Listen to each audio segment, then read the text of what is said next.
E aí, pessoal, beleza? Hoje nós vamos falar aqui sobre tipos de sujeito, ou seja, vamos iniciar nossos estudos acerca de um tema muito importante, que é a análise sintática.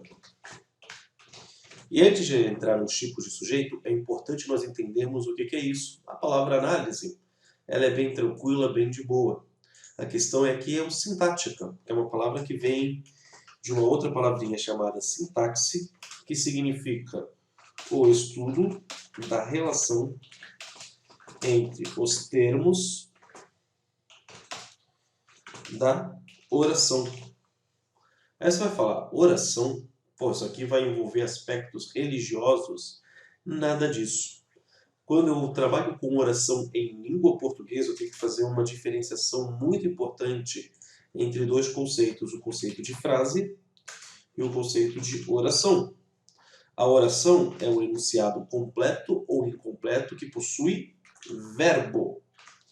Então, a presença do verbo é importante. Então, o Vasco, melhor time do Brasil, se classificou.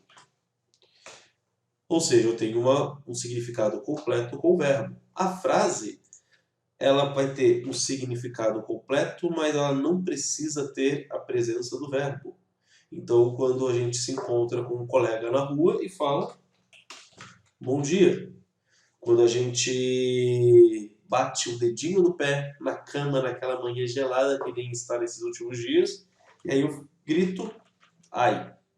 Então, a relação que se dá entre os elementos da oração, ou seja, com foco no verbo, o verbo vai ser o nosso grande centro aqui, é o estudo da análise sintática. Agora que eu já sei disso, eu tenho uma questãozinha aqui que é o sujeito.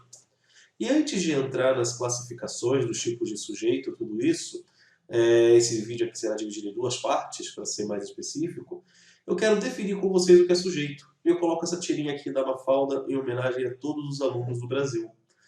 Mafalda e Miguelito estão conversando, Miguelito como todo estudante que está ali na análise sintática, com a sua dúvida existencial. Não dá, por mais que a professora explique, eu não entendo esse negócio de sujeito e predicado. É fácil, Miguelito. Se eu digo, por exemplo, esse lixo enfeia a rua, qual é o sujeito? E aí o Miguelito responde, o prefeito. Então aqui eu tenho uma questão muito importante. A palavra sujeito ela é definida em diversos aspectos da sociedade, como a gramática, que é o que eu vou fazer aqui, tem a sociologia, tem a antropologia, tem a biologia. Então, sujeito é muito amplo esse termo. A Mafalda queria que ele respondesse esse lixo. Tá certo? É o sujeito gramatical da frase, da oração, esse lixo enfeia a rua. O Miguelito pensou no sujeito social, de um ponto de vista sociológico. É o prefeito, é o responsável por isso daqui. Então a definição de sujeito é muito importante. Outra coisa interessante é que falam que o sujeito faz ação. Será? Vamos ver uma propaganda aqui. Muda a comida, muda a água, muda o idioma, só não muda o número do seu telefone. Então é uma propaganda de uma empresa aí de operadora de celular. E eu tenho aqui essa questão de definir o sujeito. O verbo mudar, e eu tenho algumas coisas que concordam. Eu poderia dizer a comida muda, a água muda, o idioma muda, o número do seu telefone não muda. Tá certo? Só o seu telefone não muda. Então aqui eu tenho uma relação de elementos que concordam com o verbo e que vão exercer na gramática o papel de sujeito. Tá certo? Se eu for ser mais detalhista, o sujeito é algo sobre o qual eu declaro alguma coisa. Eu estou declarando algo sobre a comida, a mudança dela, sobre a água, sobre o idioma, sobre o telefone. O predicado é aquilo que eu declaro sobre um ser. E o ser pode ser um objeto, pode ser uma pessoa, pode ser um animal e por aí vai. Então o sujeito não é aquele que executa a ação. Essa é uma sentença muito errada. E aqui eu quero dar um exemplo bem basiquinho, muito bonitinho. Imagina que vocês tenham um irmãozinho, ou priminho, tá certo? Eu adoro crianças. É aquele menino ou aquela menina atentada, tá certo? Tá virada no giraia. E aí ela quebra o vaso da mãe. Eu tenho algumas frases. Eu quebrei o vaso O vaso quebrou. Opa, desculpa o erro. Quebraram o vaso. Eu tenho aqui, na primeira oração, eu tenho esse eu, tá certo? Vou pintar de vermelho, que é o sujeito do verbo quebrar. Eu quebrei e ele faz ação. Eu fiz a ação de quebrar o vaso. Na segunda oração, eu não falo quem faz ação, mas eu tenho algo aqui que é o vaso que concorda com o verbo. E o vaso vai fazer o papel de sujeito dessa oração. Só que, para você imaginar isso, se eu coloco que o sujeito é o agente, eu teria que imaginar um vaso suicida, que estava ali caindo, caindo, caindo da estante e se espatifou no chão. Não é o caso. E aqui eu tenho a melhor de todas as frases, que a gente vai estudar no próximo vídeo, quebraram o vaso. Neste caso, o que eu tenho? Eu tenho uma situação que eu indeterminei o meu sujeito. Eles quebraram. Quem são eles? Pode ser os homens da NASA, pode ser os aliens, podem ser zumbis, pode ser a torcida do Vasco, do Flamengo, do Corinthians, do Palmeiras e por aí vai. E não tem jeito. Então, definir o sujeito como aquele que faz uma ação é muito vago. O sujeito é o ser sobre o qual eu declaro algo, e o ser animado ou inanimado. Beleza. Algumas regrinhas bem importantes sobre sujeito. Ele pode aparecer no começo, meio ou fim da frase. 3 exemplos básicos. Os alunos trarão paçoca para o Cadu no final do ano. Paçoca, o melhor doce que existe. No final do ano, os alunos trarão paçoca para o Cadu. O meu sujeito está no meio. E trarão paçoca para o Cadu no final do ano. Os alunos, muito menos comum, mas existe essa possibilidade. Vestibular adora inverter o sujeito e colocar o sujeito posposto, ou seja, o sujeito depois do verbo. Tá bom, gente? Sujeito nunca iniciará com preposição. Então, se tem preposição, não é sujeito. Necessita-se de funcionários urgentemente. De funcionários começa-se com de. Isso aqui não é sujeito. Nunca. Aqui eu estou generalizando, é uma generalização existente e correta. Gostam demais de paçoquita cremosa e de Nutella. Por mais que paçoquita cremosa e Nutella sejam dois, seria no plural, não podem ser sujeito porque tem o de aqui que impede essa questão. Outra coisa, sujeito será um substantivo ou palavra que faz o papel dele. Pode ser um pronome ou uma oração substantiva, que nós vamos ver adiante. Por exemplo, o Cadu é lindo. Frase baseada em fatos reais, tá certo? Ele é lindo. Ser lindo é uma característica do Cadu. Nesse caso, ser lindo faz o papel de sujeito. Então, ou é um substantivo, ou é uma palavra ou uma oração fazendo o papel de substantivo. O núcleo do sujeito sempre tem um caráter de substantivo. Isso é uma coisa importante. E não se separa sujeito do verbo, se ele vem antes dele, ou vírgula. Então aqui eu tenho uma diferençazinha básica. Vamos pegar aquele filme Tropa de Elite, tá certo? E pegar a frase clássica do Capitão Nascimento. Pede para sair. Cadu, pede para sair. Cadu pede para sair. Eu tenho uma diferença. Neste primeiro caso aqui, alguém mandou o Cadu sair. Uma outra pessoa fez esse papel. No segundo caso, eu tenho que o Cadu é o sujeito que está pedindo para sair. Então, há uma diferença. Sempre que eu tiver uma vírgula aqui, antes desse nome e depois do verbo, ele não vai ser sujeito. Nós vamos ver o que ele vai ser depois. Sujeito não se separa do verbo com vírgula. É uma regrinha geral. Tranquilo, gente? E aí eu tenho os tipos de sujeito básicos que eu vou separar em grupos para vocês. Primeiro grupo, sujeito determinado, simples, composto, oracional, oculto, elíptico ou desinencial, que é o que a gente vai ver neste videozinho aqui, bonitinho. Segundo grupo, sujeitos indeterminados. Terceiro grupo, sujeito inexistente ou uma oração sem sujeito. Sujeito determinado simples, ele tem uma palavra importante como núcleo, ou seja, uma palavra importante faz o verbo concordar com ela. Vamos pegar aqui um texto, aqui retirado do G1. Exames laboratoriais mostram que os brasileiros repatriados de Wuhan, na China, e os profissionais que tiveram contato com eles não estão infectados pelo novo coronavírus. De acordo com o Ministério da Saúde, os resultados dos testes realizados pelo Laboratório Estadual de Saúde Pública Dr. Giovanni Cisneiros, que é o LACE em Goiás, foram entregues ao governo nesta terça-feira. Deixei 3 verbos destacados. Mostram, tiveram e entregues.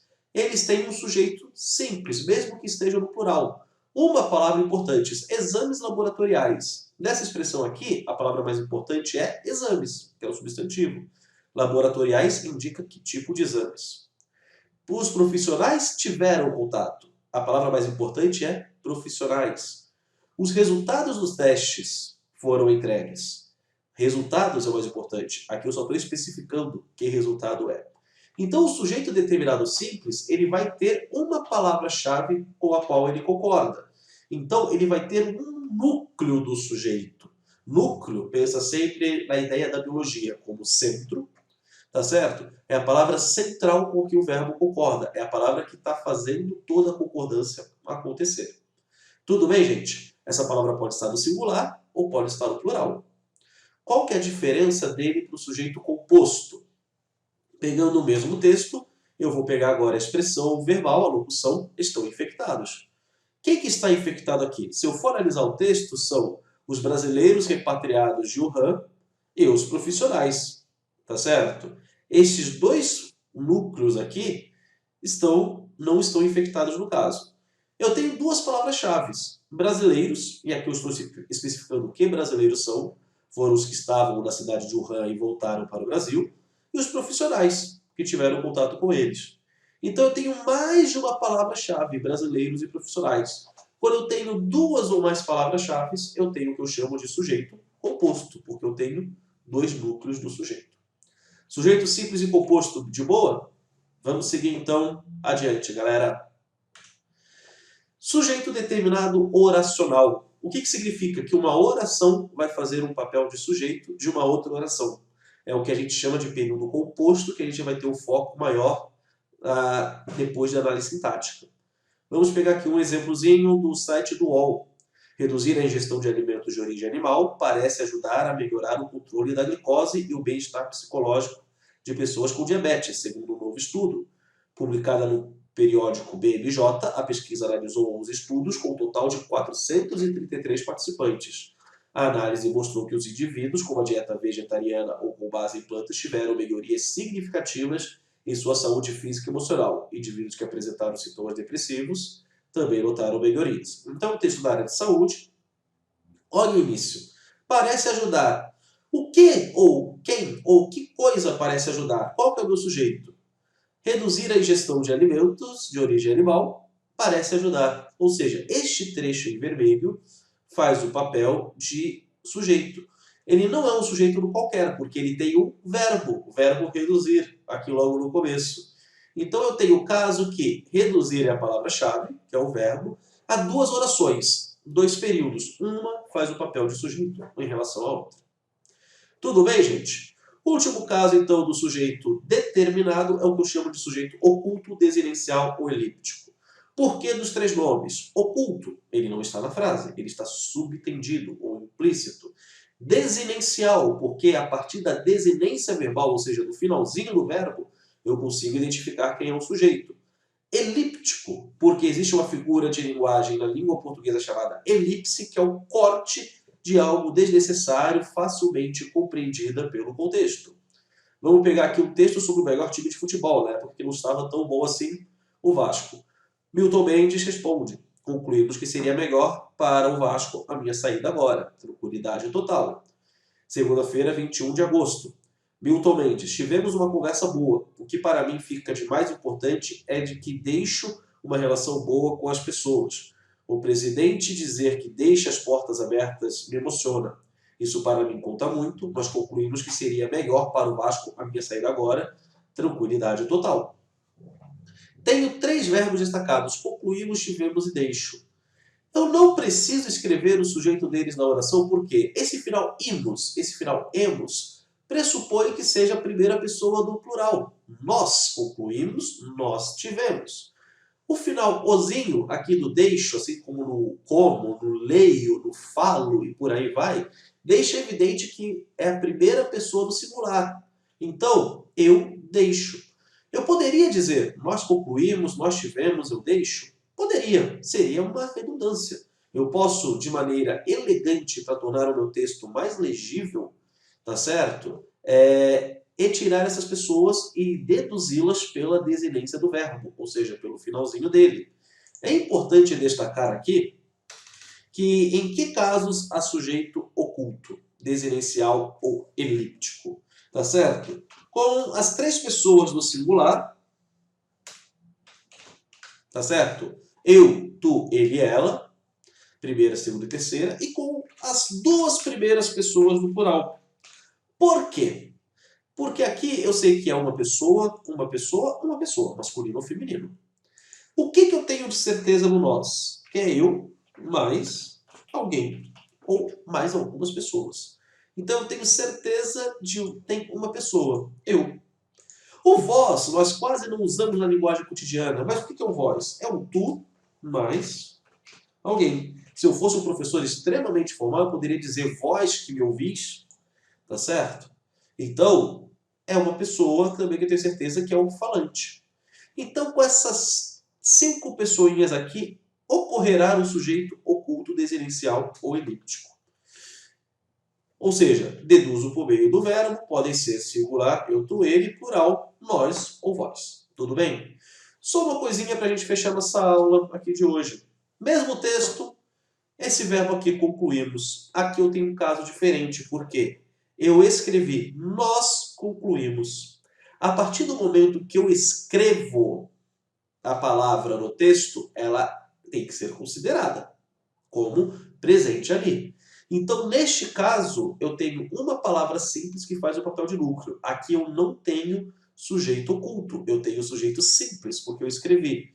Então, se eu escrevo o sujeito, mesmo que ele não seja, vamos dizer assim, fundamental, imprescindível ali para o entendimento do contexto, mas se eu coloco ele na frase, eu tenho que analisá-lo. Uma palavra só importante, uma palavra só como núcleo.